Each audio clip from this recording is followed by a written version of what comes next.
या ठिकाणी सगळे पत्रकार आलेत आणि आनंद भाऊंची आमच्या एका मोठ्या भावाची भूमिका मी सगळ्यांनी ऐकून घेतली.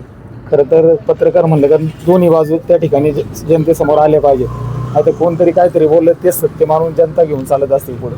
आणि आनंद भाऊकडून आम्ही सगळे कार्यकर्ते जे घडले ते आनंद भाऊचं कार्य आणि कर्तृत्व पाहूनच आज आम्ही या ठिकाणी गावासाठी काम करतो.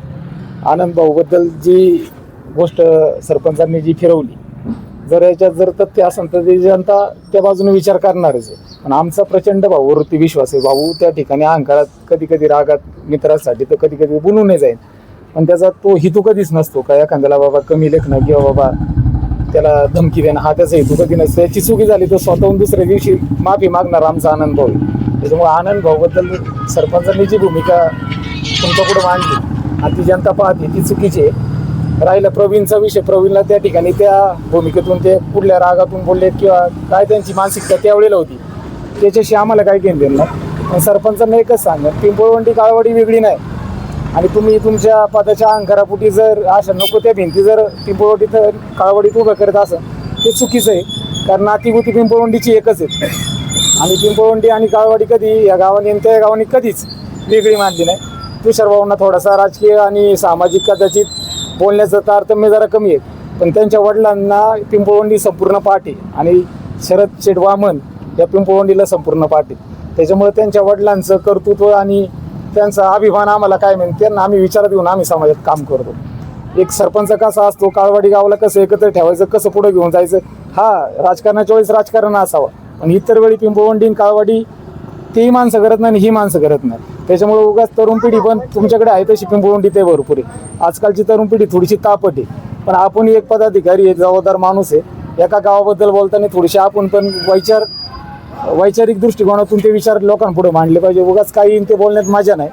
राहिला विकासाचा विषय तर तुषार भाऊ तुम्ही अजून लय लहान आहेत विकासाच्या बाबतीत. पिंपळवंडीचं आयुष्य जाईन विकास मस्त तुमचा. तुम्हाला म्हणजे नाही खरंच उंची नाही तुमच्यावर बोलण्याची. तुम्ही छोट्याशा गावचे मोठे सरपंच आहेत हे मानणारा मी. त्याच्यामुळे तुमच्याबद्दल आमची कधीच भावना चुकीची नव्हती. पण तुम्ही जर अशा वक्तव्याने जर पोरांना दमदाटी करत असेल किंवा अशी भाषा जर वापरली असेल, आनंद भाऊला बदनाम करत असेल अशा चुकीच्या पद्धतीने, तर तुमचा त्या ठिकाणी आम्हाला अभिमान राहणार नाही. भविष्यात अशा पद्धतीने तुम्ही तुमच्यातच बदल करून घ्या. आम्ही म्हणणार नाही का बाबा भाऊची माफी मागा ना, आम्हाला अजिबात हे नाही. पण तुम्ही तुमच्या सुधारणा करा. एक छोटा कार्यकर्ता म्हणून तुम्हाला आज ह्या पत्रकारांच्या माध्यमातून सांगतो. राहिला विषय तुम्ही जो मुद्दा घेतलाय तो खूप गरजेचा आहे आणि खूप मोठा मुद्दा आहे तो. त्याच्याबद्दल तुमचं 100% स्वागत.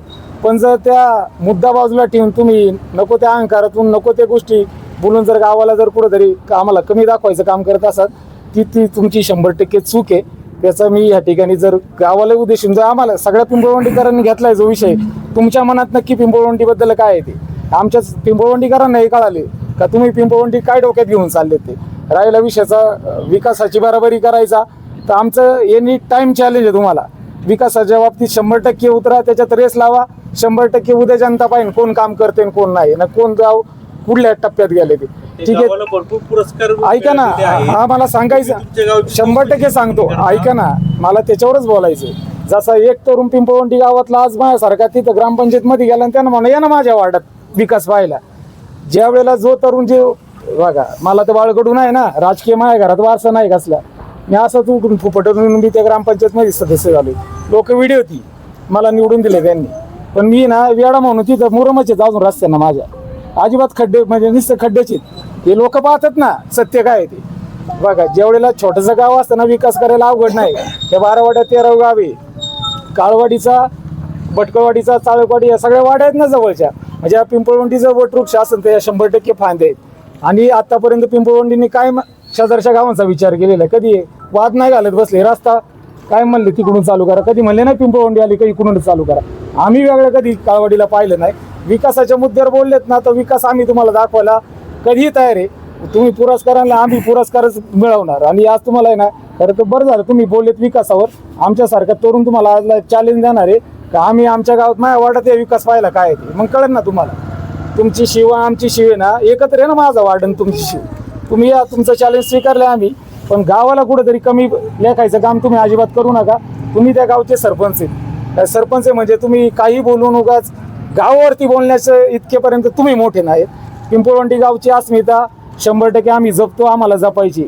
आणि आमच्या अस्मितेवर जर कोण जर चुकीच्या पद्धतीने बोलत असेल ते आम्हाला मान्य नाही. आम्ही कधी काळवाडीला वेगळं मानत नाही. ती काळवाडीची सगळी जनता रोज पिंपळवंडी गावात आहे ना, काळवाडीची पिंपळवंडी ते, त्याच्यामुळे एकमेकाबरोबर गुन्हेगोविंदांना आजपर्यंत राहिलेत, भविष्यात पण राहतील. पण अशा अहंकारामुळे चुकीचे वक्तव्य करून दोन गावांना वेगळ्या भिंती तयार करू नका, ही त्यांना खरं तर आज विनंती.